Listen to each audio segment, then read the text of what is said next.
ವೀಕ್ಷಕರೇ ನಮಸ್ಕಾರ. ಇವತ್ತಿನ ವಿಶೇಷ ಕೃಷಿ ವಾರ್ತೆಗೆ ಸ್ವಾಗತ. ಕಳೆದ ಕೆಲ ದಿನಗಳಲ್ಲಿ ಕರ್ನಾಟಕದ ಕೃಷಿ ಕ್ಷೇತ್ರದಲ್ಲಿ ಆಗಿರುವ ಬೆಳವಣಿಗೆಗಳ ಬಗ್ಗೆ, ನಡೆದಿರುವ ವಿದ್ಯಮಾನಗಳ ಬಗ್ಗೆ ಇವತ್ತಿನ ಕೃಷಿ ವಾರ್ತೆಯಲ್ಲಿ ತಿಳಿದುಕೊಳ್ಳೋಣ. ನಾನು ವೇಣುಗಣಪತಿ. ಮೊದಲಿಗೆ ಮುಖ್ಯಾಂಶಗಳು. ಯಶಸ್ವಿಯಾಗಿ ನಡೆಯುತ್ತಿದೆ ರಾಷ್ಟ್ರೀಯ ತೋಟಗಾರಿಕಾ ಮೇಳ. ವಾರಾಂತ್ಯಕ್ಕೆ ಹೆಚ್ಚಿನ ರೈತರು ಬರುವ ನಿರೀಕ್ಷೆ. 100ರ ಗಡಿ ದಾಟಿದ ವೀಳ್ಯದೆಲೆ ಬೆಲೆ, ಸಂತಸದಲ್ಲಿ ರೈತರು. ಕುಸಿದ ಮೆಣಸಿನಕಾಯಿಯ ದರ, ರೈತರ ಸಹಾಯಕ್ಕೆ ಧಾವಿಸದ ಸರ್ಕಾರಗಳು. ಕೃಷಿಯಲ್ಲಿ ಆಧುನಿಕತೆಯನ್ನು ತರಲು ಕರ್ನಾಟಕ ರಾಜ್ಯ ಸರ್ಕಾರ ಬದ್ಧವಾಗಿದೆ. ಶ್ರೀ ಎನ್ ಚಲುವರಾಯಸ್ವಾಮಿ. ಅಟಲ್ ಭೂಜಲ್ ಯೋಜನೆಯನ್ನು ಇನ್ನೂ 5 ರಾಜ್ಯಗಳಿಗೆ ವಿಸ್ತರಿಸಲು ನಿರ್ಧರಿಸಿದ ಕೇಂದ್ರ ಸರ್ಕಾರ. ಕರ್ನಾಟಕ ರೈತ ಸಮೃದ್ಧಿ ಯೋಜನೆಯನ್ನು ಆರಂಭಿಸಿದ ರಾಜ್ಯ ಸರ್ಕಾರ. ಇದೀಗ ವಾರ್ತೆಗಳ ವಿವರ. ಯಶಸ್ವಿಯಾಗಿ ನಡೆಯುತ್ತಿದೆ ರಾಷ್ಟ್ರೀಯ ತೋಟಗಾರಿಕಾ ಮೇಳ. ವಾರಾಂತ್ಯಕ್ಕೆ ಹೆಚ್ಚಿನ ರೈತರು ಬರುವ ನಿರೀಕ್ಷೆ. ತೋಟಗಾರಿಕಾ ಬೆಳೆಗಳ ಬಗ್ಗೆ, ಅಭಿವೃದ್ಧಿಪಡಿಸಲಾದ ನೂತನ ತಳಿಗಳ ಬಗ್ಗೆ, ಆಧುನಿಕ ಬೇಸಾಯ ತಂತ್ರಜ್ಞಾನ, ಕೃಷಿ ಉಪಕರಣಗಳ ಬಗ್ಗೆ ರೈತರಿಗೆ ಮಾಹಿತಿ ಕೊಡಲು ಭಾರತೀಯ ತೋಟಗಾರಿಕಾ ಸಂಶೋಧನಾ ಸಂಸ್ಥೆ ಬೆಂಗಳೂರು ಪ್ರತಿ ವರ್ಷ ತೋಟಗಾರಿಕಾ ಮೇಳವನ್ನು ಆಯೋಜಿಸುತ್ತದೆ. ಅದೇ ರೀತಿ ಈ ಬಾರಿಯ ತೋಟಗಾರಿಕಾ ಮೇಳ ನಿನ್ನೆಯಿಂದ ಆರಂಭವಾಗಿದೆ. ಒಟ್ಟಾರೆ 3 ದಿನ ನಡೆಯುವ ಈ ಮೇಳದ ಕೊನೆಯ ದಿನ ನಾಳೆ, ಅಂದರೆ ಮಾರ್ಚ್ 1ರಂದು ಹಣ್ಣು, ತರಕಾರಿ, ಸಾಂಬಾರು ಬೆಳೆಗಳು, ತೋಟದ ಬೆಳೆಗಳಲ್ಲಿ ಅಭಿವೃದ್ಧಿಪಡಿಸಲಾದ ನೂತನ ತಳಿಗಳ ಪ್ರದರ್ಶನ ಇಲ್ಲಿದೆ. ಆ ತಳಿಗಳ ಬಗ್ಗೆ ಸಮಗ್ರ ಮಾಹಿತಿಯನ್ನು ಸಹ ರೈತರು ಪಡೆಯಬಹುದು. ಇನ್ನು ಹಲವಾರು ಖಾಸಗಿ ಕಂಪನಿಗಳು ಮಳಿಗೆಗಳನ್ನು ಸಹ ಹಾಕಿದ್ದು ರೈತರು ಅವುಗಳಿಗೆ ಭೇಟಿ ಕೂಡ ನೀಡಬಹುದು. IIHR ಆವರಣದಲ್ಲಿ ಹಲವಾರು ಬೆಳೆಗಳನ್ನು ಹೊಸ ಬೇಸಾಯ ಕ್ರಮಗಳನ್ನು ಅನುಸರಿಸಿ ಬೆಳೆದ ಪ್ರಾತ್ಯಕ್ಷಿತೆಗಳಿವೆ. ಪ್ರತಿಯೊಂದು ಪ್ರಾತ್ಯಕ್ಷಿತೆಯ ಬಳಿ ರೈತರಿಗೆ ಮಾಹಿತಿ ನೀಡಲು ಪ್ರತ್ಯೇಕವಾದ ವಿಷಯ ತಜ್ಞರಿದ್ದಾರೆ. ನಾಳೆ ವಾರಾಂತ್ಯ ಇರುವುದರಿಂದ ರೈತರ ಜೊತೆಗೆ ಹೆಚ್ಚಿನ ಸಂಖ್ಯೆಯಲ್ಲಿ ನಗರವಾಸಿಗಳು ಸಹ ಬರುವ ಸಾಧ್ಯತೆ ಇದೆ. 100ರ ಗಡಿ ದಾಟಿದ ವೀಳ್ಯದೆಲೆಯ ಬೆಲೆ, ಸಂತಸದಲ್ಲಿ ರೈತರು. ಬೇಸಿಗೆ ಕಾಲ ಕರ್ನಾಟಕದಲ್ಲಿ ಮದುವೆಯ ಸಮಯ. ಮಾರ್ಚ್, ಏಪ್ರಿಲ್ ಮತ್ತು ಮೇ ತಿಂಗಳಲ್ಲಿ ನಮ್ಮಲ್ಲಿ ಸಾಲು ಮದುವೆ, ಮುಂಜಿ ಇತರ ಸಮಾರಂಭಗಳಿರುತ್ತವೆ. ಇದರ ಪರಿಣಾಮ ಈಗ ವೀಳ್ಯದೆಲೆಯ ಬೆಲೆ ಮೇಲಾಗಿದೆ. ಬೇಸಿಗೆಯ ಸಮಯದಲ್ಲಿ ಬೇಡಿಕೆ ಒಂದೇ ಸಮನೆ ಏರಿದ್ದು 1 ಕಟ್ಟು ಎಲೆಯ ದರ 100 ರೂಪಾಯಿಯನ್ನು ದಾಟಿದೆ. ಕಪ್ಪು ಬಣ್ಣದ ಚುಕ್ಕಿ ಇರುವ ಎಲೆಯ ಕಟ್ಟಿಗೆ 80 ರೂಪಾಯಿ ಇದೆ. ಇನ್ನು ಬಿಳಿ ಬಣ್ಣದ ಉತ್ತಮ ಗುಣಮಟ್ಟದ ಚಿಗುರೆಲೆಯ ಕಟ್ಟು 120ರಿಂದ 130 ರೂಪಾಯಿಗೆಲ್ಲ ಬಿಕರಿಯಾಗುತ್ತಿದೆ. ಬೆಲೆ ಏರಲು ಬೇಡಿಕೆ ಹೆಚ್ಚಾಗಿರುವುದು ಒಂದು ಕಾರಣ. ಇದರ ಜೊತೆಗೆ ಚಳಿಗಾಲದಲ್ಲಿ ಸಾಮಾನ್ಯವಾಗಿ ವೀಳ್ಯದೆಲೆ ಬಳ್ಳಿಯಲ್ಲಿ ಹೊಸ ಅಂಬು ಬರುವುದಿಲ್ಲ. ಇದರಿಂದ ಬೇಸಿಗೆಯಲ್ಲಿ ಹೇರಳವಾಗಿ ಎಲೆ ಸಿಗದೇ ಇರುವುದು ಸಹ ಬೆಲೆ ಏರಲು ಕಾರಣ ಎನ್ನಲಾಗಿದೆ. ಡಿಸೆಂಬರ್ ಸಮಯದಲ್ಲಿ 1 ಕಟ್ಟಿಗೆ 60ರಿಂದ 80 ರೂಪಾಯಿ ಇತ್ತು. ಜನವರಿಯಿಂದ ಏರುತ್ತಾ ಇರುವ ಧಾರಣೆ ಬೇಸಿಗೆಯಲ್ಲಿ 150 ರೂಪಾಯಿ ತಲುಪಿದರೂ ಆಶ್ಚರ್ಯ ಪಡಬೇಕಾಗಿಲ್ಲ. ಮಳೆಗಾಲದಲ್ಲಿ ಹೊಸ ಚಿಗುರು ಅಥವಾ ಅಂಬು ಬಂದ ಮೇಲೆ ಅದನ್ನು ಎತ್ತು ಕಟ್ಟಿ ಮತ್ತೆ ಅಧಿಕ ಎಲೆಯನ್ನು ಕೊಯ್ಲು ಮಾಡುವವರೆಗೂ ಬೆಲೆ ಏರುತ್ತಲೇ ಇರುತ್ತದೆ ಎನ್ನಲಾಗಿದೆ. ಬೆಲೆ ಏರಿದ್ದು ಗ್ರಾಹಕರಿಗೆ ಮತ್ತು ಮದುವೆ ಪ್ಲಾನ್ ಮಾಡುವವರಿಗೆ ತಲೆಬಿಸಿ ಮಾಡಿದೆ. ಆದರೆ ವೀಳ್ಯದೆಲೆ ರೈತರು ಮಾತ್ರ ಸಂತಸದಿಂದಿದ್ದಾರೆ. ಕುಸಿದ ಮೆಣಸಿನಕಾಯಿಯ ದರ, ರೈತರ ಸಹಾಯಕ್ಕೆ ಧಾವಿಸದ ಸರ್ಕಾರಗಳು. ರಾಜ್ಯದಲ್ಲಿ ಮೆಣಸಿನಕಾಯಿ ರೈತರ ಪರಿಸ್ಥಿತಿ ಹದಗೆಟ್ಟಿರುವುದರ ಬಗ್ಗೆ ನಾವು ಈಗಾಗಲೇ ವರದಿ ಮಾಡಿದ್ದೆವು. ಮೊದಲೇ ಹೆಚ್ಚಾದ ಮಳೆಯಿಂದ ಅರ್ಧದಷ್ಟು ಬೆಳೆ ಹಾಳಾಗಿದೆ. ನಂತರ ಮಾರುಕಟ್ಟೆಯಲ್ಲಿ ಬೆಲೆ ಕುಸಿದು ರೈತರಿಗೆ ಇನ್ನಷ್ಟು ಕಷ್ಟವಾಗಿದೆ. ಹಿಂದಿನ ವರ್ಷ ಒಣಮೆಣಸಿನಕಾಯಿಯ ಬೆಲೆ ಕ್ವಿಂಟಲ್ಗೆ 20,000 ರೂಪಾಯಿ ಇತ್ತು. ಇದು ಈ ವರ್ಷ ಅರ್ಧಕ್ಕಿಂತ ಕಡಿಮೆ, ಅಂದರೆ 10,000 ರೂಪಾಯಿಗೆಲ್ಲ ಇಳಿದಿತ್ತು. ರೈತರಿಗೆ ಬೇಸಾಯದ ಖರ್ಚು ಸಹ ಬರದ ಪರಿಸ್ಥಿತಿ ಎದುರಾಗಿದೆ. ಮೆಣಸಿನಕಾಯಿ ಬೇಸಾಯಕ್ಕೆ ಹೆಸರುವಾಸಿಯಾದ ಪಕ್ಕದ ರಾಜ್ಯ ಆಂಧ್ರ ಪ್ರದೇಶದಲ್ಲೂ ಸಹ ಇದೇ ಪರಿಸ್ಥಿತಿ ಉಂಟಾಗಿತ್ತು. ಈ ಸಮಯದಲ್ಲಿ ರಾಜ್ಯ ಮತ್ತು ಕೇಂದ್ರ ಸರ್ಕಾರಗಳು ಮಧ್ಯಪ್ರವೇಶಿಸಬೇಕು ಎಂದು ರೈತರು ಕೋರಿಕೊಂಡಿದ್ದರು. ಆಂಧ್ರ ಪ್ರದೇಶದಲ್ಲಿ ಬಿಜೆಪಿ ಬೆಂಬಲಿತ ತೆಲುಗುದೇಶಂ ಪಕ್ಷದ ಸರ್ಕಾರ ಇದೆ. ಅದು ಮೆಣಸಿನಕಾಯಿ ರೈತರ ಸಂಕಷ್ಟವನ್ನು ಕೇಂದ್ರ ಸರ್ಕಾರದ ಗಮನಕ್ಕೆ ತಂದಿದೆ. ಕೇಂದ್ರ ಸರ್ಕಾರ ಮಾರುಕಟ್ಟೆ ಮಧ್ಯಪ್ರವೇಶ ಯೋಜನೆ ಅಡಿಯಲ್ಲಿ ಕ್ವಿಂಟಲ್ಗೆ 11,781 ರೂಪಾಯಿಯನ್ನು ನಿಗದಿಪಡಿಸಿ ರೈತರಿಂದ ನೇರವಾಗಿ ಮೆಣಸಿನಕಾಯಿಯನ್ನು ಖರೀದಿಸಲು ಆರಂಭಿಸಿದೆ. ಆದರೆ ಕರ್ನಾಟಕದಲ್ಲಿ ಮಾತ್ರ ಯಾವುದೇ ರೀತಿಯ ಬೆಳವಣಿಗೆ ಆಗುತ್ತಿಲ್ಲ. ನಮ್ಮಲ್ಲೂ ಸಹ ಮಾರುಕಟ್ಟೆ ಮಧ್ಯಪ್ರವೇಶ ಯೋಜನೆಯನ್ನು ತರುವಂತೆ ಕೇಂದ್ರಕ್ಕೆ ಒತ್ತಾಯಿಸಿ ಎಂದು ರೈತ ಸಂಘಟನೆಗಳು ರಾಜ್ಯ ಸರ್ಕಾರವನ್ನು ಕೋರಿವೆ. ಆದರೆ ರಾಜ್ಯ ಮತ್ತು ಕೇಂದ್ರ ಸರ್ಕಾರಗಳ ಎರಡೂ ಸಹ ರೈತರ ಸಹಾಯಕ್ಕೆ ಧಾವಿಸಿಲ್ಲ. ಇದರಿಂದ ರೈತರು ಆಕ್ರೋಶಗೊಂಡಿದ್ದಾರೆ. ಕಿಸಾನ್ ಸಮ್ಮಾನ್ ನಿಧಿ ಬರದೇ ಇದ್ದರೆ ಏನು ಮಾಡಬೇಕು ಎಂದು ಮಾಹಿತಿ ನೀಡಿದ ಕೃಷಿ ಇಲಾಖೆ. ಆದರೆ ತಾಂತ್ರಿಕ ಕಾರಣದಿಂದ ರೈತರ ಖಾತೆಗೆ ಹಣ ಜಮಾ ಆಗದೇ ಇದ್ದ ಪಕ್ಷದಲ್ಲಿ ಏನು ಮಾಡಬೇಕು ಎಂಬ ಮಾಹಿತಿಯನ್ನು ಕೃಷಿ ಇಲಾಖೆ ನೀಡಿದೆ. ಮೊದಲು ರೈತರು ತಾವು ಪ್ರಧಾನಮಂತ್ರಿ ಕಿಸಾನ್ ಸಮ್ಮಾನ್ ನಿಧಿಯನ್ನು ಪಡೆಯಲು ಅರ್ಹರೇ ಎಂಬುದನ್ನು ಖಚಿತಪಡಿಸಿಕೊಳ್ಳಬೇಕು.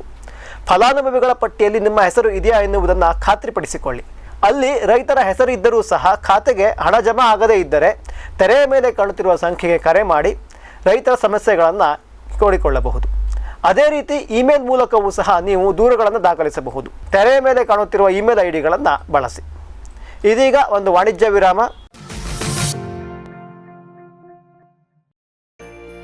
ಗಿಳಿ, ನವಿಲು, ಕಾಗೆ, ಮೈನಾ ಮುಂತಾದ ಹಕ್ಕಿಗಳ ಉಪಟಳ. ಹಣ್ಣು, ಕಾಳು, ಧಾನ್ಯದ ಬೆಳೆಗಳಲ್ಲಿ ಮಿತಿಮೀರಿದೆ. ತಮಟೆ, ಪಟಾಕಿ, ಕೂಗು, ರಿಬ್ಬನ್ ಇದೀಗ ಕೆಲಸ ಮಾಡುತ್ತಿಲ್ಲ. ಹಕ್ಕಿ ಬೆದರಿಸಿ ಓಡಿಸಲು ಬಂದಿರುವ ವೈಜ್ಞಾನಿಕ ಉಪಾಯ ಗ್ರೆಸ್ ಇಕೋ ಸೈನ್ಸಸ್ನವರ ಜೈವಿಕ ಧ್ವನಿ ತಂತ್ರಜ್ಞಾನ. ಅತ್ಯಲ್ಪ ಖರ್ಚಿನಲ್ಲಿ ಸುಸ್ಥಿರ ಪರಿಹಾರ, ದೀರ್ಘಕಾಲ ಪರಿಣಾಮಕಾರಿ. ದಾಳಿಂಬೆ, ಸೀಬೆ, ಮಾವು, ಚಿಕ್ಕು ಇತ್ಯಾದಿಗಳನ್ನು ಪ್ರಾಣಿ ಪಕ್ಷಿಗಳಿಂದ ರಕ್ಷಿಸಿಕೊಳ್ಳಿ. ಗ್ರೆಸ್ eco sciences. Barrix hunter pheromone ಟ್ರಾಪ್ಸ್ನೊಂದಿಗೆ ರೇನೋಸಾರಸ್ ದುಂಬಿ ಮತ್ತು ಕೆಂಪು ಮೂತಿ ಹುಳುಗಳಿಂದ ತೆಂಗು, ತಾಳೆ, ಅಡಿಕೆ ಮರಗಳ ಸಂರಕ್ಷಣೆ. ತರಕಾರಿ ಮತ್ತು ಹಣ್ಣಿನ ಬೆಳೆಗಳಲ್ಲಿ ಹಣ್ಣಿನ ನೊಣಗಳ ನಿಯಂತ್ರಣಕ್ಕೆ ಬ್ಯಾರಿಕ್ಸ್ ಕ್ಯಾಚ್ ಫ್ರೂಟ್ ಫ್ಲೈ ಹಾಗೂ ವೆಜಿಟೇಬಲ್ ಫ್ಲೈ ಟ್ರ್ಯಾಪ್.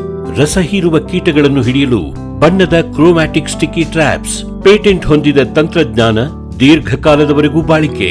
ಕೀಟನಾಶಕಗಳಿಗೆ ಪರ್ಯಾಯ, ಪರಿಸರಕ್ಕೆ ಪೂರಕ.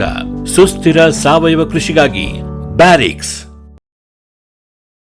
ಮಂಗ, ಹಂದಿ, ಕಾಡೆಮ್ಮೆ, ಜಿಂಕೆ, ಆನೆ ಮುಂತಾದ ವನ್ಯ ಪ್ರಾಣಿಗಳ ಕಾಟದಿಂದ ಬೇಸತ್ತಿದ್ದೀರಾ? ಚಿಂತಿಸಬೇಡಿ. ಗ್ರೆಸ್ ಇಕೋ ಸೈನ್ಸಸ್ ಅವರ ಜೈವಿಕ ಧ್ವನಿ ತಂತ್ರಜ್ಞಾನ ನಿಮ್ಮ ನೆರವಿಗಿದೆ. ಕಾಫಿ, ಕೋಕೋ, ತೆಂಗು, ಅಡಿಕೆ, ದಾಳಿಂಬೆ, ಬಾಳೆ, ಹೂ, ಹಣ್ಣು, ತರಕಾರಿ, ಭತ್ತ, ಕಬ್ಬು ಬೆಳೆ ಸಂರಕ್ಷಿಸಿ. ಅಂತಾರಾಷ್ಟ್ರೀಯ ತಂತ್ರಜ್ಞಾನ, ಕೈಗೆಟುಕುವ ಬೆಲೆ. ಏರ್ಪೋರ್ಟ್ ಅಳವಡಿಸಿದ ತಂತ್ರಜ್ಞಾನ ಈಗ ನಿಮ್ಮ ತೋಟ ರಕ್ಷಣೆಗೆ ಗ್ರೆಸ್ ಇಕೋ ಸೈನ್ಸಸ್. ವಿರಾಮದ ನಂತರ ಕೃಷಿ ವಾರ್ತೆಗೆ ಮತ್ತೊಮ್ಮೆ ಸ್ವಾಗತ. ಕೃಷಿಯಲ್ಲಿ ಆಧುನಿಕತೆಯನ್ನು ತರಲು ಕರ್ನಾಟಕ ಸರ್ಕಾರ ಬದ್ಧವಾಗಿದೆ. ಶ್ರೀ ಎನ್ ಚಲುವರಾಯಸ್ವಾಮಿ. ಕರ್ನಾಟಕ ಕೃಷಿ ಪ್ರಧಾನ ರಾಜ್ಯ. ಬದಲಾಗುತ್ತಿರುವ ಕಾಲಘಟ್ಟದಲ್ಲಿ ಕೃಷಿಯಲ್ಲೂ ಸಹ ಆಧುನಿಕತೆಯನ್ನು ಬಳಸುವುದು ಅನಿವಾರ್ಯವಾಗಿದೆ. ಈ ವಿಷಯಕ್ಕೆ ಕರ್ನಾಟಕ ರಾಜ್ಯ ಸರ್ಕಾರ ಸಹ ಹೆಚ್ಚಿನ ಮಹತ್ವ ಕೊಡಲು ನಿರ್ಧರಿಸಿದೆ. 2025-26ನೇ ಸಾಲಿನ ರಾಜ್ಯ ಬಜೆಟಿನಲ್ಲಿ ಕೃಷಿಗಾಗಿ ಏನೆಲ್ಲ ಸವಲತ್ತುಗಳನ್ನು ನೀಡಬೇಕು ಎನ್ನುವುದನ್ನು ಚರ್ಚಿಸಲು ಕೃಷಿ ಇಲಾಖೆ ನವೋದ್ಯಮಗಳ ಮುಖ್ಯಸ್ಥರ ಸಮಾವೇಶವನ್ನು ಆಯೋಜಿಸಿತ್ತು. ಈ ಸಮಾವೇಶದ ಮುಖ್ಯ ಅತಿಥಿಯಾಗಿ ಆಗಮಿಸಿದ್ದ ರಾಜ್ಯ ಕೃಷಿ ಸಚಿವರು ನವೋದ್ಯಮಗಳ ಬಗ್ಗೆ, ಅವುಗಳ ಮಹತ್ವದ ಬಗ್ಗೆ, ಅವುಗಳಿಗೆ ಸರ್ಕಾರ ನೀಡಬಹುದಾದ ಸವಲತ್ತು, ಮಾಡಬಹುದಾದ ಸಹಾಯಗಳ ಬಗ್ಗೆ ಚರ್ಚಿಸಿದರು. ಸಮಾವೇಶದ ನಂತರ ಮಾಧ್ಯಮದವರೊಂದಿಗೆ ಮಾತನಾಡಿದ ಅವರು, ಕೃಷಿಯಲ್ಲಿ ಆಧುನಿಕತೆಯನ್ನು ತರಲು ರಾಜ್ಯ ಸರ್ಕಾರ ಬದ್ಧವಾಗಿದೆ. ಮುಂಬರಲಿರುವ ರಾಜ್ಯ ಬಜೆಟಿನಲ್ಲಿ ಕೃಷಿ ನವೋದ್ಯಮಗಳ ಸ್ಥಾಪನೆ ಮತ್ತು ಸುಗಮ ಕಾರ್ಯಚಟುವಟಿಕೆಗಳಾಗಿ 14 ಕೋಟಿ ರೂಪಾಯಿಯನ್ನು ತೆಗೆದಿರಿಸಲಿದ್ದೇವೆ. ರೈತರಿಗಾಗಿ ಕೃಷಿಯಲ್ಲಿ ಉತ್ಪಾದಕತೆ ಹೆಚ್ಚಿಸುವ ಸಲುವಾಗಿ ಕರ್ನಾಟಕ ಸರ್ಕಾರ 2025-26ರಲ್ಲಿ ಹಲವಾರು ಹೊಸ ಯೋಜನೆಗಳನ್ನು ಜಾರಿಗೊಳಿಸಲಿದೆ ಎಂದರು. ಅಟಲ್ ಭೂಜಲ್ ಯೋಜನೆಯನ್ನು ಇನ್ನೂ 5 ರಾಜ್ಯಗಳಿಗೆ ವಿಸ್ತರಿಸಲು ನಿರ್ಧರಿಸಿದ ಕೇಂದ್ರ ಸರ್ಕಾರ. ಅಂತರ್ಜಲದ ಮಟ್ಟವನ್ನು ಉತ್ತಮಗೊಳಿಸಲು 2019ರಲ್ಲಿ ಅಟಲ್ ಭೂಜಲ್ ಯೋಜನೆಯನ್ನು ಆರಂಭಿಸಲಾಗಿತ್ತು. ವಿಶ್ವ ಬ್ಯಾಂಕ್ ಈ ಯೋಜನೆಗೆ ಧನ ಸಹಾಯ ನೀಡಲು ಒಪ್ಪಿಕೊಂಡಿದೆ. ಮೊದಲ ಭಾಗವಾಗಿ 7 ರಾಜ್ಯಗಳಲ್ಲಿ ಈ ಯೋಜನೆಯನ್ನು ಅನುಷ್ಠಾನಕ್ಕೆ ತರಲಾಗಿತ್ತು. ಕರ್ನಾಟಕ ಸೇರಿದಂತೆ ಗುಜರಾತ್, ಹರಿಯಾಣ, ಮಧ್ಯಪ್ರದೇಶ, ಮಹಾರಾಷ್ಟ್ರ, ರಾಜಸ್ಥಾನ ಮತ್ತು ಉತ್ತರ ಪ್ರದೇಶ ಈ 7 ರಾಜ್ಯಗಳು. ಒಟ್ಟಾರೆ 78 ಜಿಲ್ಲೆಯ 8350 ಗ್ರಾಮ ಪಂಚಾಯತ್ಗಳಲ್ಲಿ ಈ ಯೋಜನೆ ಯಶಸ್ವಿಯಾಗಿ ನಡೆಯುತ್ತಿದೆ. ಅಂತರ್ಜಲದ ಸರಿಯಾದ ಬಳಕೆ, ಕೊಳವೆ ಬಾವಿಯ ಮರುಪೂರಣ, ಹನಿ ನೀರಾವರಿ ಅಳವಡಿಕೆ ಮುಂತಾದವುಗಳ ಬಗ್ಗೆ ಸಾಮೂಹಿಕವಾಗಿ ರೈತರಿಗೆ ಜಾಗೃತಿ ಮೂಡಿಸುವುದು ಈ ಯೋಜನೆಯ ಮುಖ್ಯ ಉದ್ದೇಶ. ಮೊದಲ ಹಂತದ ಯಶಸ್ಸಿನ ನಂತರ ಇದೀಗ ಕೇಂದ್ರ ಸರ್ಕಾರ ಇನ್ನೂ 5 ರಾಜ್ಯಗಳನ್ನು ಈ ಯೋಜನೆಯ ಪರಿಧಿಯೊಳಗೆ ತರಲು ನಿರ್ಧರಿಸಿದೆ. ಆಂಧ್ರ ಪ್ರದೇಶ, ಬಿಹಾರ, ಪಂಜಾಬ್, ತಮಿಳುನಾಡು ಮತ್ತು ತೆಲಂಗಾಣ ಹೊಸದಾಗಿ ಸೇರ್ಪಡೆಯಾಗುತ್ತಿರುವ 5 ರಾಜ್ಯಗಳು.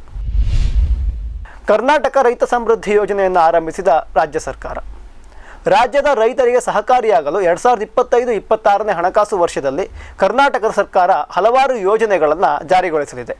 ಇದರ ಮೊದಲ ಹೆಜ್ಜೆಯಾಗಿ ನೂತನ ಕರ್ನಾಟಕ ರೈತ ಸಮೃದ್ಧಿ ಯೋಜನೆಯನ್ನು ಸರ್ಕಾರ ಘೋಷಿಸಿದೆ. ರಾಜ್ಯದಲ್ಲಿ ರೈತರಿಗಾಗಿ ಹಲವಾರು ಯೋಜನೆಗಳು ಜಾರಿಯಲ್ಲಿವೆ. ಅವೆಲ್ಲವನ್ನು ಒಂದೆಡೆಗೆ ತಂದು ಎಲ್ಲ ಯೋಜನೆಗಳು ಸಹ ಒಂದೇ ಸೂರಿನಡಿ ಸಿಗುವ ಹಾಗೆ ಮಾಡುವ ಯೋಜನೆ ಇದಾಗಿದೆ. ವಿವಿಧ ಯೋಜನೆಗಳಿಗೆ ಅರ್ಜಿ ಸಲ್ಲಿಸಲು, ತಮ್ಮ ಅರ್ಹತೆಯನ್ನು ಪರೀಕ್ಷಿಸಲು ಅಥವಾ ತಾವು ಫಲಾನುಭವಿಗಳೇ ಎಂದು ನೋಡಲು ರೈತರು ಬೇರೆ ಬೇರೆ ವೆಬ್ಸೈಟ್ಗಳಿಗೂ ಅಥವಾ ಹಲವಾರು ಕಚೇರಿಗಳಿಗೆ ಅಲೆಯಬೇಕಾಗಿತ್ತು. ಇದನ್ನು ತಪ್ಪಿಸಲು ಎಲ್ಲ ಯೋಜನೆಯನ್ನು ಒಂದೆಡೆಗೆ ತರಲು ರಾಜ್ಯ ಸರ್ಕಾರ ಹೊಸ ಯೋಜನೆಯನ್ನು ಜಾರಿಗೆ ತಂದಿದೆ. ಈ ಸಂದರ್ಭದಲ್ಲಿ ಮಾಧ್ಯಮದವರೊಂದಿಗೆ ಮಾತನಾಡಿದ ಸನ್ಮಾನ್ಯ ಮುಖ್ಯಮಂತ್ರಿ ಶ್ರೀ ಸಿದ್ದರಾಮಯ್ಯನವರು, ಎಲ್ಲ ಯೋಜನೆಗಳು ಸಹ ಒಂದೆಡೆಗೆ ಬಂದರೆ ಅವುಗಳನ್ನು ಅನುಷ್ಠಾನಕ್ಕೆ ತರುವುದು ಸಹ ಸುಲಭ, ಪಾರದರ್ಶಕತೆ ಹೆಚ್ಚಿ ರೈತರಿಗೆ ಇದರಿಂದ ಹೆಚ್ಚಿನ ನೆರವಾಗುತ್ತದೆ ಎಂದರು. ಇದೊಂದೇ ಅಲ್ಲದೆ ಅತಿ ಶೀಘ್ರವಾಗಿ ಕೃಷಿ ಅಭಿವೃದ್ಧಿ ಪ್ರಾಧಿಕಾರವನ್ನು ಸಹ ಕರ್ನಾಟಕ ಸರ್ಕಾರ ಸ್ಥಾಪಿಸಲಿದೆ. ಇದು ನೇರವಾಗಿ ಮುಖ್ಯಮಂತ್ರಿಗಳ ಅಡಿಯಲ್ಲಿ ಬರಲಿದ್ದು, ಕೃಷಿ, ತೋಟಗಾರಿಕೆ, ಮೀನುಗಾರಿಕೆ, ಪಶುಸಂಗೋಪನೆ, ರೇಷ್ಮೆ, ಸಹಕಾರಿ ಸಂಸ್ಥೆ ಮುಂತಾದ ವಲಯಗಳನ್ನು ಒಂದೆಡೆ ಸೇರಿಸುವ ಕೆಲಸವನ್ನು ಮಾಡಲಿದೆ. 2025-26ರಲ್ಲಿ ಕರ್ನಾಟಕಕ್ಕಾಗಿ 4.47 ಲಕ್ಷ ಕೋಟಿ ರೂಪಾಯಿ ಸಾಲದ ಮಿತಿಯನ್ನು ನಿಗದಿಪಡಿಸಿದ ನಬಾರ್ಡ್. ಪ್ರತಿ ಹಣಕಾಸು ವರ್ಷದ ಆರಂಭದಲ್ಲಿ ನಬಾರ್ಡ್ ಆಯಾ ರಾಜ್ಯಗಳ ಸಾಲದ ಮಿತಿಯನ್ನು ನಿಗದಿಪಡಿಸುತ್ತದೆ. ಆ ಹಣಕಾಸು ವರ್ಷದಲ್ಲಿ ರಾಜ್ಯದಲ್ಲಿ ಅಭಿವೃದ್ಧಿ ಕಾರ್ಯಕ್ರಮಗಳಿಗೆ ನೀಡುವ ಸಾಲದ ಪ್ರಮಾಣವನ್ನು ನಬಾರ್ಡ್ ಗೊತ್ತು ಮಾಡುವುದು.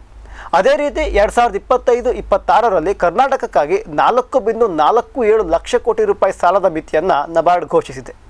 ಇದು ಹಿಂದಿನ ವರ್ಷಕ್ಕೆ ಹೋಲಿಸಿದರೆ 12.55% ಹೆಚ್ಚು. ಕರ್ನಾಟಕದಲ್ಲಿ ಕೃಷಿ ಮತ್ತು ಕೃಷಿ ಸಂಬಂಧಿತ ವಲಯಗಳಲ್ಲಿ ಕಳೆದ 1 ವರ್ಷಗಳಲ್ಲಿ ಆದ ಬದಲಾವಣೆ ಮತ್ತು ಬೆಳವಣಿಗೆಯನ್ನು ನಬಾರ್ಡ್ ಶ್ಲಾಘಿಸಿದೆ. ತಾನು ನೀಡಲಿರುವ ಸಾಲದ ಜೊತೆಗೆ ಹೂಡಿಕೆದಾರರು ಕೃಷಿ ಕ್ಷೇತ್ರದಲ್ಲಿ ಹೆಚ್ಚಿನ ಬಂಡವಾಳವನ್ನು ಹಾಕುವಂತೆ ಕರ್ನಾಟಕ ಮಾಡುತ್ತಿದೆ. ಮುಂದಿನ ಹಣಕಾಸು ವರ್ಷದಲ್ಲಿ ರಾಜ್ಯದಲ್ಲಿ ಕೃಷಿ ಕ್ಷೇತ್ರ ಇನ್ನಷ್ಟು ಅಭಿವೃದ್ಧಿಯಾಗುವ ಲಕ್ಷಣ ಇದೆ ಎಂದು ನಬಾರ್ಡ್ ಅಭಿಪ್ರಾಯಪಟ್ಟಿದೆ.